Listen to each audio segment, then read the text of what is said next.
오늘은 부활절 두 번째 주일을 맞이해서 이 시간 온 마음과 정성을 다해서 하나님 앞에 예배를 드리도록 하겠습니다.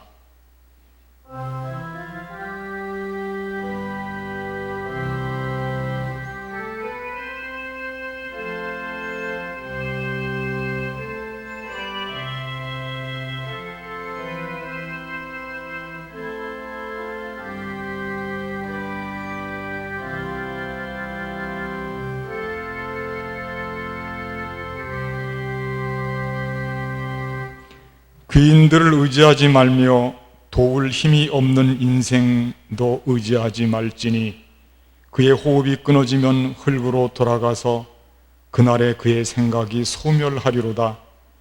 야곱의 하나님을 자기의 도움으로 삼으며 여호와 자기 하나님에게 자기의 소망을 두는 자는 복이 있도다. 아멘. 은혜와 사랑이 충만하신 하나님, 오늘 부활절 두 번째 주일을 맞이하여서 주님 앞에 온 마음과 정성을 다해 예배를 드립니다. 벌써 온라인으로 예배를 드린 지가 오래되었습니다. 우리를 긍휼히 여겨 주시고 지금 이 시간에 흩어져 있는 우리 용산제일교회 믿음의 가족들 위에 큰 은혜를 베풀어 주시고 그들의 삶의 자리, 가정에서 드리는 이 아름다운 예배가 하나님 앞에 온전히 바쳐질 수 있도록 성령께서 예배를 친히 주장하시고 인도하여 주시옵소서. 우리 주 예수 그리스도의 이름으로 간절히 기도하옵나이다. 아멘. 전능하사 천지를 만드신 하나님 아버지를 내가 믿사오며 그 외아들 우리 주 예수 그리스도를 믿사오니 이는 성령으로 잉태하사 동정녀 마리아에게 낳으시고 본디오 빌라도에게 고난을 받으사 십자가에 못 박혀 죽으시고 장사한 지 사흘 만에 죽은 자 가운데서 다시 살아나시며 하늘에 오르사 전능하신 하나님 우편에 앉아 계시다가 저리로서 산 자와 죽은 자를 심판하러 오시리라. 성령을 믿사오며 거룩한 공회와 성도가 서로 교통하는 것과 죄를 사하여 주시는 것과 몸이 다시 사는 것과 영원히 사는 것을 믿사옵나이다. 아멘. 이 시간 경배 찬송 170장 내 주님은 살아계셔, 경배 찬송 170장 내 주님은 살아계셔를 찬송하겠습니다.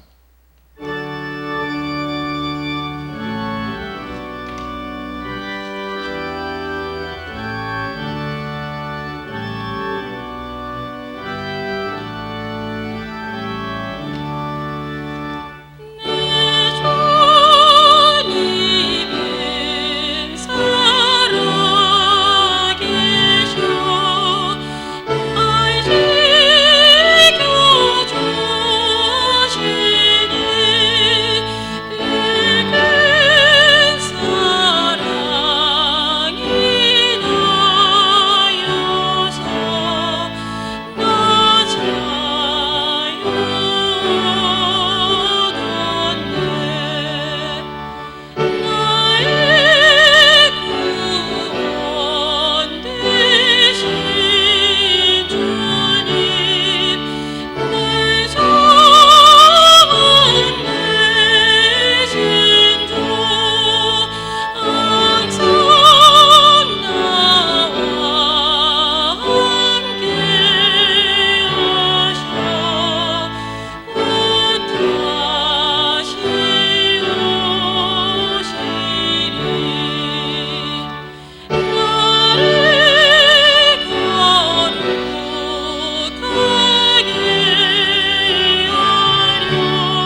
이 시간 권순재 장로님 나오셔서 예배를 위해서 기도하시겠습니다.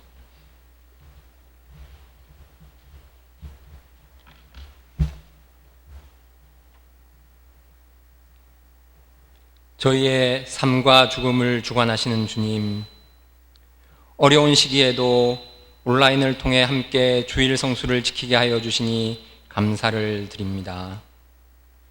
지난 몇 달간 인간이 재난 앞에서 얼마나 무기력한 존재인지, 그럼에도 오만하게 임한 나라와 준비된 나라가 얼마나 달라질 수 있는지 알게 하여 주시니 주님께 의지하면서도 또 인간적으로 최선을 다하는 삶을 사는 저희에게 주님 도와주시옵소서. 모범적인 방역국이라는 칭찬에 방심하지 않게 하시고, 그동안 저희의 삶이 주님 보시기에 얼마나 오만했는지, 하나님의 창조 질서에 어긋난 행동은 없었는지 돌아보고 회개하는 시간을 갖게 하여 주시옵소서. 벌써 8주째 예배당에 모이지 못하고 온라인으로 예배를 드리고 있는 저희 용산제일교회 성도들을 긍휼히 여겨 주시옵소서. 이 자리를 사모하는 많은 성도님들의 기도를 들으시어 이 예배당이 차오 넘치는 시간을 빨리 허락하여 주시기를 간구드립니다. 하지만 안식일이 사람을 위하여 있는 것이요 사람이 안식일을 위하여 있는 것이 아니라는 주님의 말씀을 무겁게 받아들이는 크리스찬이 되기를 또한 기도드립니다. 예배의 형식만을 중요하게 생각하는 바리새인 같은 교인이 아니라 이웃사랑과 생명 존중을 위해 자신의 주장도 내려놓을 줄 아는 크리스찬이 되게 하여 주시옵소서. 이로 인해 오히려 지역사회에 주님을 더욱 잘 전할 수 있는 도덕적인 힘을 주실 것을 믿습니다. 우리나라뿐 아니라 온 세계가 코로나19 이전과 이후의 시대로 나뉠 것으로 보이는 바, 교회도 우리의 신앙도 한 단계 업그레이드될 수 있도록 주님 함께하여 주시옵소서. 나와 내 가족만을 위한 신앙, 내가 주관적으로 판단하는 신앙의 모습에서 벗어나 우리 용산제일교회 그리고 한국의 기독교가 이웃사랑에 더욱 앞장설 수 있도록 하여 주시옵소서. 비록 지금은 사회적 거리두기를 실천하고 있지만 그것은 물리적인 거리일 뿐, 신앙의 공동체로서 용산제일교회는 주님의 사랑의 띠로 하나 되어 성도들 간의 영적인 거리는 더욱 가까워지는 기회로 만들어 주실 것을 믿고 간구드립니다. 이 시간 어려운 시기에 더욱 고통받고 계시는 분들을 위해 기도드립니다. 크고 작은 질병으로 고통받고 계시는 분들, 연세가 많으셔서 코로나19에 더욱 조심하시는 분들, 경제적인 어려움이 코로나19로 인해 더욱 심각해진 가정들, 그분들을 위해 중보기도 드리는 저희 용산제일교회 성도들이 되게 하여 주시옵소서. 교회도 어렵지만 더 어려운 분들을 위해 어떻게 해야 할지 고민하고 희생을 감수하는 아름다운 용산제일교회가 될 수 있도록 저희에게 용기와 능력을 주시옵소서. 코로나19에 대처하면서 총선을 무사히 치러 세계의 모범이 되게 하여 주신 은혜를 감사드립니다. 혐오와 분열이 더 이상 힘을 쓰지 못하게 하시고 나와 다르다는 이유만으로 서로를 비난하고 고립시키는 일도 없게 하여 주시옵소서. 교회 안에서도 나에게는 관대하면서 상대방에게는 완벽함을 기대하지 않게 하시고 부활 후에 여인들을 먼저 만나신 주님처럼 어려운 시기에 소외당한 이들을 먼저 챙기는 교회가 되게 하여 주시옵소서. 오늘도 주님의 종 조항철 목사님을 통해 저희에게 주시는 말씀으로 이 예배를 함께 드리는 모든 용산제일교회 가정에 주님의 위로가 임하시기를 간구드립니다. 그 위로로 영적인 힘을 얻어 주님께 대한 믿음과 사랑이 더욱 굳건하여지는 용산제일교회 성도들 되게 하여 주시옵소서. 저희가 어디에 있든지 그곳에 몇 명이 있든지 항상 주님께서 함께 하실 것을 믿사오며 이 모든 말씀 우리 주 예수 이름 받들어 기도드립니다. 아멘.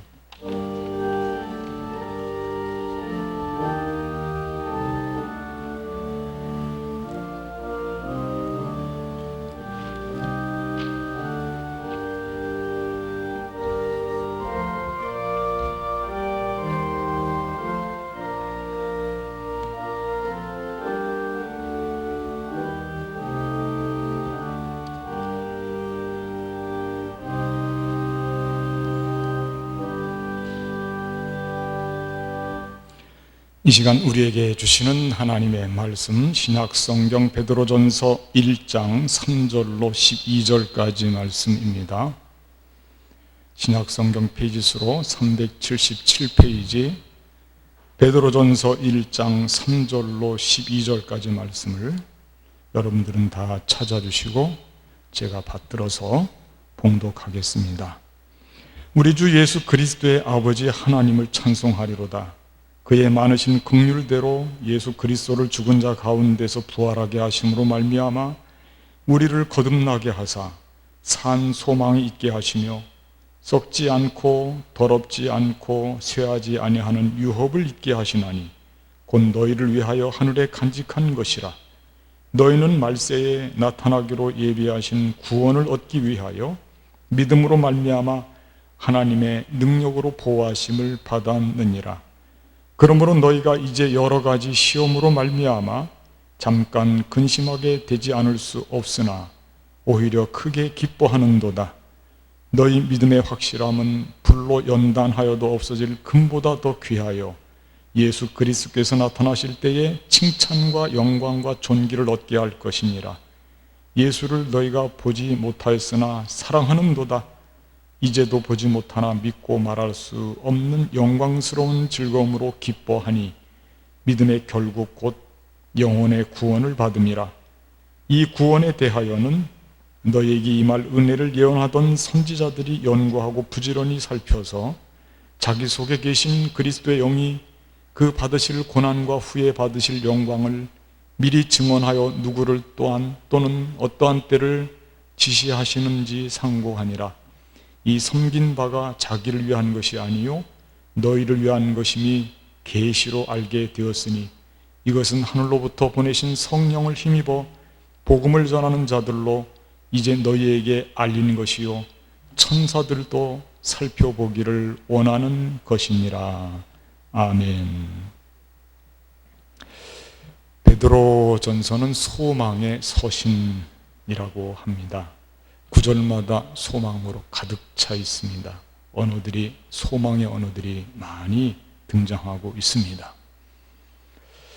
베드로전서 결론 부분에 잠깐 고난을 당한 너희를 친히 온전하게 하시며 굳건하게 하시며 강하게 하시며 털을 견고하게 하시리라 라고 하는 구절에서 우리가 왜 소망을 가져야 하는지 역설하고 있습니다.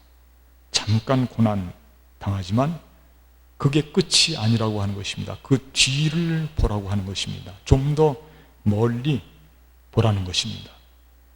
고난이 끝이 아니고 고난이 소망으로 연결되는 것을 우리가 알고 있어야 되는 것입니다. 고난은 잠깐이고 고난은 시작일 뿐입니다. 시작할 때 어렵지 않은 것이 별로 없습니다. 대부분 다 어렵습니다. 그렇지만 잠깐이면 됩니다. 잠깐이면 너희를 온전하게 마치 성장기에 있는 우리 자녀들이 성숙한 삶으로 어른이 되어가듯이 굳건하게 고통 중에서 우리를 튼튼하게 하신다는 말씀이죠. 강하게 힘이 생기게 하시고 견고하게 흔들림이 없게 하신다고 하는 말씀입니다. 믿음의 사람의 모습이 이렇게 해서 만들어지는 것입니다. 사실이지 소망은 이렇게 고난 중에 피어난 꽃인 것입니다. 아픔과 고통이 있으니까 소망도 더욱 커지는 것입니다. 이것이 베드로 전서의 배경이 되는 것입니다. 기독교 탄압이 절정에 달했던 로마 황제 네로 황제 시대 베드로 전서가 쓰여졌습니다. 네로 황제는 여러분들이 잘 아시는 대로 주후 37년 1937년이 아니고 주후 37년 태어나서 68년에 그는 죽었습니다. 자살을 한 것으로 알고 있습니다. 그는 17살에 황제에 등극을 해서 30살 조금 넘어까지 13년 동안 황제로 있으면서 기독교 탄압의 주범이 되었습니다. 앞장섰습니다. 우리가 알고 있듯이 로마의 대화재가 일어났을 때 많은 로마의 사람들이 신전에 올라가서 기도를 하고 통곡을 하고 울부짖을 때에 그리스도인들은 거기에 참여하지 않았습니다. 그런 것을 빌미로 삼아서 기독교인들이 방화 주범이다, 이렇게 외치고 소문을 내어서 기독교인들을 모두 잡아다가 큰 고통을 주고 그들의 생명을 빼앗아갔던 것을 우리는 너무나 잘 알고 있습니다. 타키투스의 보고에 의하면 기독교인들에게 짐승의 가죽을 입혀서 사냥개들이 와서 그들을 잡아서 물어서 죽이도록 그렇게 잔인하게 기독교를 박해했던 것을 우리가 잘 알고 있습니다. 이렇게 어려운 시대에 이런 고난과 핍박과 박해가 심했던 시대에 바로 베드로 전서가 쓰여졌던 것입니다. 특별히 소아시아에 흩어져 있던 나그네 된 사람들을 위해서, 그리스도인들 디아스포라를 위해서 베드로 전서는 어려움과 아픔과 고통 중에 참된 소망이 무엇인지를 그들에게 가르쳐주기 위해서 이렇게 쓰여졌던 것입니다. 그러므로 이런 어렵고 힘든 초대교회 때에 누군가가 소망을 이야기해야 될 그때에 베드로 전서는 우리 모두에게 실현 가능한 참 소망에 대해서, 산 소망에 대해서 말씀하고 있는 것입니다. 지금 우리도 고통의 시간을 마주하고 있습니다. 오늘 우리가 이 시대를 살아가면서 참으로 겪어오지 못했던 절망의 시대를 가고 있는 것입니다. 코로나19로 인하여서, 코로나19 악성 바이러스로 인하여서 얼마나 많은 고통을 당하고 있는지, 지금 공장도 상점들도 문을 닫고 있습니다. 우리의 앞날이 안개 속에 있습니다. 정상적인 회복을 보장할 수 없는 불안이 지구촌 전체를 뒤엎고 있습니다.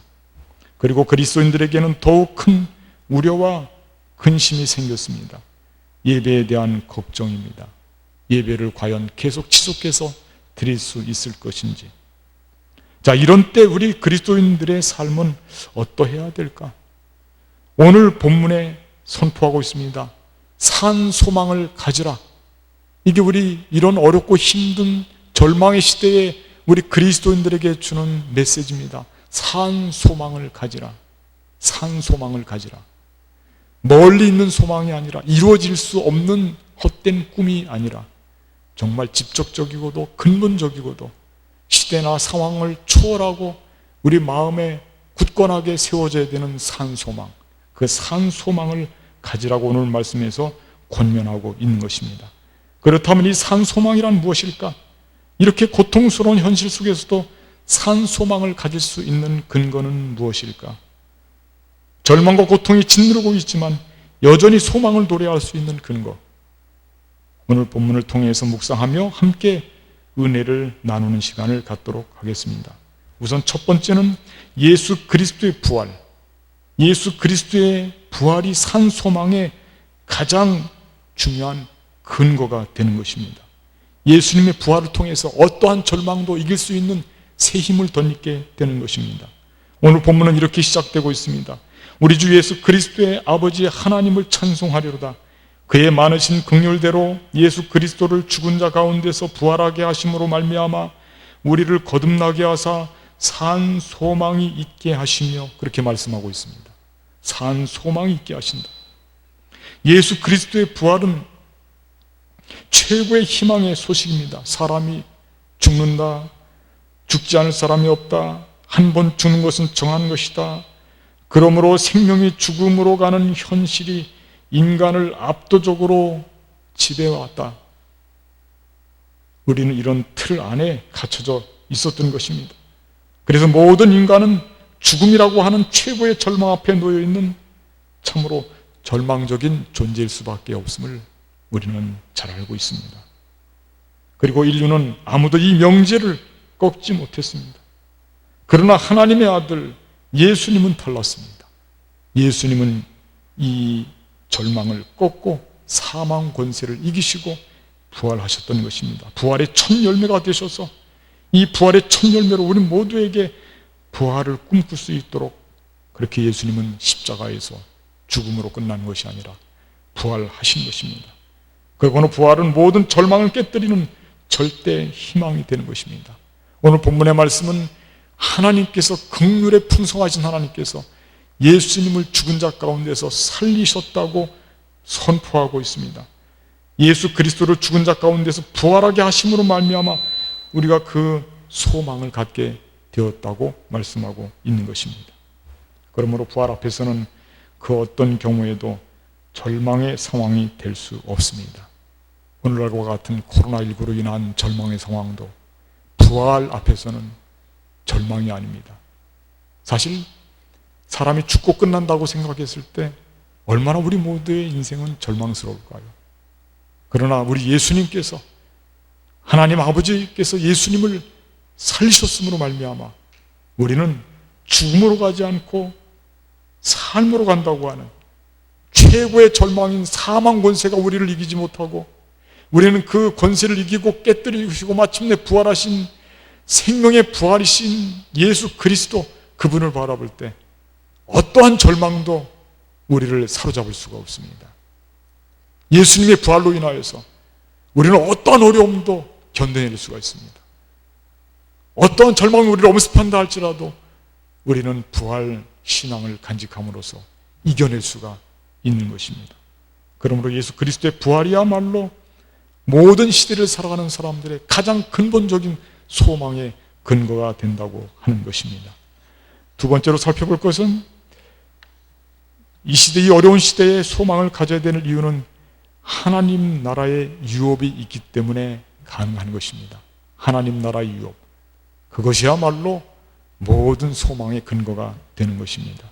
오늘 말씀 한 절을 읽어드리겠습니다. 4절 말씀인데, 썩지 않고 더럽지 않고 쇠하지 아니하는 유업을 잊게 하시나니 곧 너희를 위하여 하늘에 간직한 것이라. 하나님 나라거든요. 썩지 않는 유업이에요. 유업이라고 하는 것은 물려주는 일이죠. 예수님께서 이 땅에 오셔서 하나님 나라를 선포하시고 그 하나님의 나라의 모든 사역을 그의 제자들과 바로 오늘 우리에게도 유업으로 물려주시고, 마침내 믿음의 결국을 통해서 우리 영원히 구원받게 되었으니 이 물려주신 하나님 나라야말로 모든 절망을 이겨낼 수 있는 소망의 근거가 되는 것입니다. 예수님께서 말씀하셨던 이 하나님 나라, 정말 우리 모두에게 하나님 나라가 있음이 얼마나 감사한 일인지, 우리가 죽고 끝나는 것이 아니라 우리 모두는 영원히 돌아갈 하나님 나라가 있다고 하는, 우리 모두에게는 본향이 있다고 하는 이 말씀이야말로 우리에게 얼마나 위로가 되고 소망이 되는 말씀인지. 그래서 우리는 소망의 근거를 이 거룩한 유업 하나님 나라에서 찾을 수가 있는 것입니다.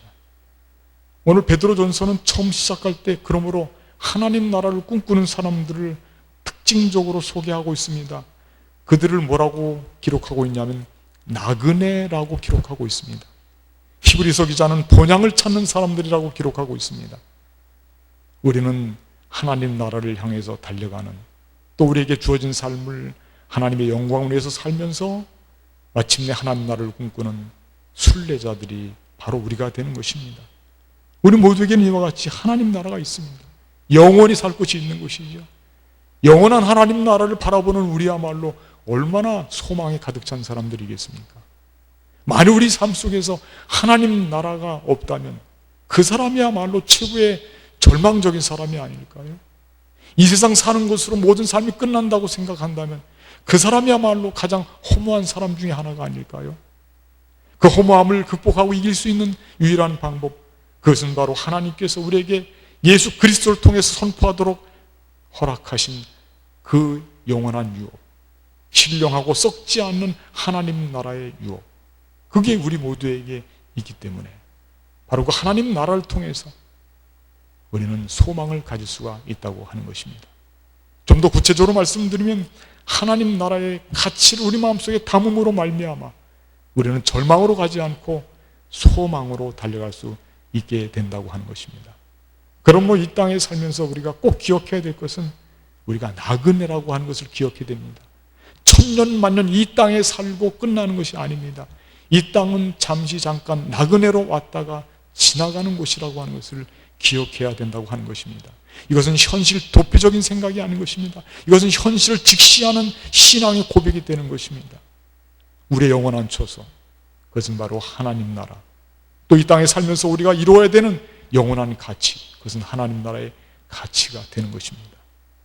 그럼 우리는 마음속에 어떠한 소망이 있다 할지라도 그것이 하나님 나라의 가치나 하나님 나라와 관련이 없다면 그건 허무할 뿐입니다. 예수님께서 들려주신 말씀 중에 어리석은 부자 비유 말씀이 있습니다. 그 어리석은 부자는 모든 소망이 완벽하게 이루어졌어요. 해마다 그는 점점 더 재산이 많아지고 농사를 지었는데 소출이 점점 더 많아지고 있습니다. 그 마음속에는 어떤 소망이 있느냐 하면 내가 재산이 많아지니까 이 모든 재산을 모아놓을 곳이 필요하구나. 곡간을 더 져야 되겠구나. 얼마나 아름다운 소망입니까? 좋지 않습니까? 이렇게 어렵고 힘들 때 우리에게 경제적인 하나님께서 은혜를 베풀어 주신다면 얼마나 축복이겠습니까? 그런 마음을 가지고 그는 잠자리에 들었습니다.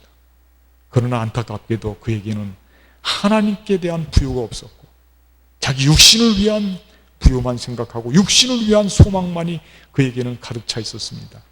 그때 그 밤에 이르기를 오늘 밤 내가 내 영혼을 취할 것이다. 그러면 네가 갖고 있던 모든 것이 누구의 것이 되겠느냐? 예수님께서 들려주신 따끔한 충고의 말씀이에요. 우리의 진정한 소망이 어디에 있어야 되는지를 가르쳐 주신 말씀입니다. 이 땅에 살면서 나그네로 살면서 그 나그네의 삶이 다인 줄 알고 거기만 바라보고 가는 사람의 마지막 그 허무함이 어떻게 끝나는지를 가르쳐 주고 있는 말씀이 되는 것입니다. 우리 마음속에 하나님 나라를 품어야 됩니다. 또한 하나님 나라를 바라보아야 됩니다. 우리에게 주어진 유업은 바로 이것인 것입니다. 시대와 상황을 초월해서 어떤 어려움을 초월해서 우리 마음속에 하나님 나라가 있으니 우리의 현실의 상황이 아무리 어려워도 우리는 그 하나님 나라로 인하여서 승리할 수 있다고 하는 것. 하나님 나라를 빼앗기지 않는 그 참된 산 소망이 있음으로 말미암아 우리의 현실을 헤쳐나갈 수 있다고 하는 이 강력한 믿음. 이게 우리에게 주어지는 정말 예수 그리스도를 통해서 주어지는 하나님 나라에 대한 소망이 되는 것입니다. 이 산 소망이 우리 모두에게 있다면 오늘 우리가 당하는 어려움을 우리는 마침내 극복하고 승리할 수 있게 될 줄로 믿습니다. 마지막 한 가지만 더 살펴보겠습니다. 우리가 이 어려운 시대에도 소망을 간직할 수 있는 가장 근본적인 이유 중에 하나는 뭐냐면 예수님께서 곧 오신다는 거예요. 예수님의 재림이라고 하는 겁니다. 예수님의 재림을 기다리는 것이 신앙의 본질 중에서도 본질인 것입니다. 신앙생활 하면서 잘못된 허술한 신앙생활 두 가지 예를 든다면 첫째는 뭐냐면 예수님의 부활을 정말 뜻깊게 마음 깊이 받아들이지 못한다고 하는 것. 그건 신앙의 허술함이에요. 예수님이 가르쳐준 모든 도덕적인 교훈은 잘 지키는데 예수님께서 부활하신 것을 잘 믿으려고 하지 않아요. 현실 속에서 드러내지 못하고 있어요. 우리의 신앙의 허술함을 나타내는 것입니다. 또 한 가지가 있습니다. 예수님께서 다시 오신다고 하는 예수님의 재림에 대한 생각이 우리 생활 속에 없다고 하는 것이에요. 신앙의 허술함이에요. 초대교회 때는 우리가 알고 있듯이 그들은 눈을 뜨면 예수님이 오늘 오시는 것이 아닌가 모든 생각과 관심이 거기에 집중되었습니다. 초대교회 때부터 지금까지 이어지는 교회 전통은 다시 오실 예수님을 바라보고 그것을 준비하는 사람들의 삶인 것입니다. 슬기로운 다섯 처녀와 같이요. 그러므로 예수님의 재림을 기다리는 사람들이야말로 참된 소망을 노래하는 사람들이 되는 것입니다. 예수님께서 곧 오신다고 하는 것이죠. 오늘 이 시대를 살아가면서 우리는 많은 어려움을 겪고 있습니다. 그러나 이 어려움을 극복할 수 있는 길은 근본적이고 시대적인 것, 상황적인 것을 극복하고 초월해서 우리 마음을 현실에 빼앗기지 않는 살아있는 소망을 갖게 된다면 우리는 이 어려운 시대를 넉넉히 믿음으로 이기면서 살 수 있게 될 것입니다. 이 모든 본을 보여주신 분, 그리 바로 다시 사신 예수 그리스도, 그분께서 우리에게 참된 소망의 모습을 보여주셨습니다. 사망 권세를 이기시고 부활하셨을 뿐만 아니라 하나님 나라를 선포하시고 그 하나님 나라를 제자들에게 그리고 멀게는 우리에게 유업으로 물려주셔서 우리가 지금도 하나님 나라를 위해서 애쓰고 하나님 나라 가치대로 살려고 노력하고 있는 우리, 이것은 바로 예수님이 올려주신 하나님 나라의 소망이 된 것입니다. 또한 이 시대를 살아가면서 예수님께서 곧 오시겠다고 하는 마라나타 어서 오시옵소서 오실 예수님을 준비하면서 살고 있는 그 아름다운 성도의 삶의 모습이야말로 산 소망의 충만한 모습이 되는 것입니다.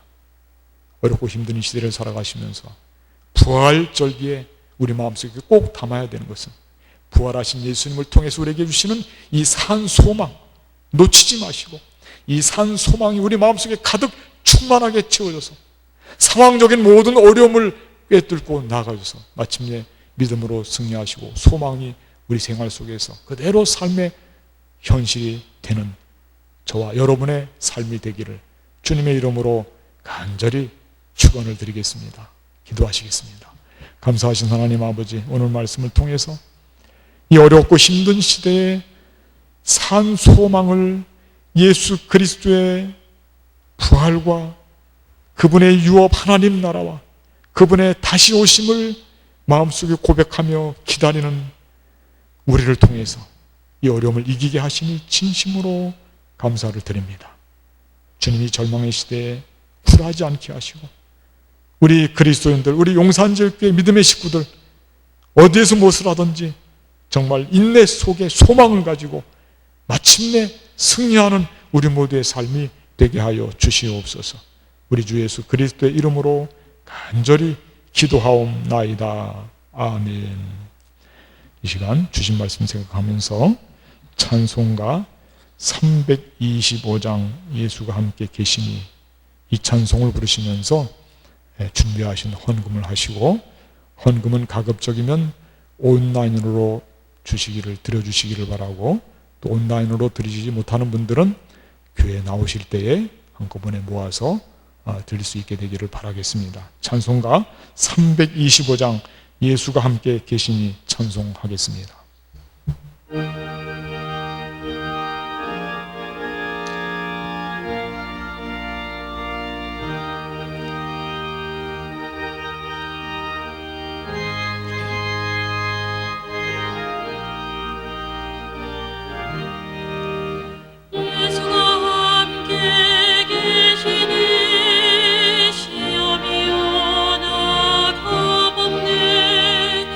기쁨의 길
봉헌 기도하고 축도하고 예배 마치겠습니다. 은혜가 충만하신 하나님, 이 시간 주님께 귀한 예물, 정성을 다해서 준비하여 바칩니다. 주님 그 손길과 삶을 기억하시고 특별히 환난 중에 고난 중에 있는 우리의 삶을 기억하시고 우리 모두에게 건강도 물질도 허락하시되 거기에만 매여 붙들려 있지 않게 하시고 하나님 나라를 위해서 하나님의 사랑을 위해서 마음껏 귀하게 쓰임받는 우리의 물질, 우리의 삶, 우리의 건강이 되게 하여 주시옵소서.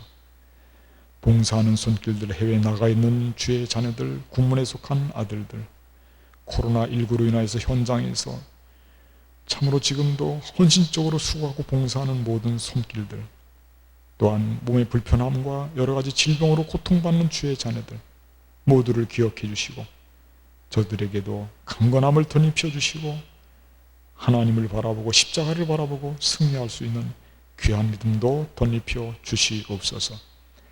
예분을 바친 모든 손길을 기억하시고 그 손이 하는 모든 일을 통해서 하나님의 영광이 드러나게 하시고 바쳐진 예물 주님의 뜻에 맞게 귀하게 쓰임받는 예물이 되게 하여 주시옵소서. 이제는 우리 주 예수 그리스도의 은혜와 하나님 아버지의 극진하신 사랑과 성령님의 교통하심이 오늘 예배를 드리고 다시금 우리 삶의 한복판에서 하나님의 영광 안에서 살아갈 우리 용산지울교회 믿음의 모든 권속들 위에 지금부터 주님 오시는 그날까지 영원히 함께 하옵시기를 간절히 축원하옵나이다. 아멘.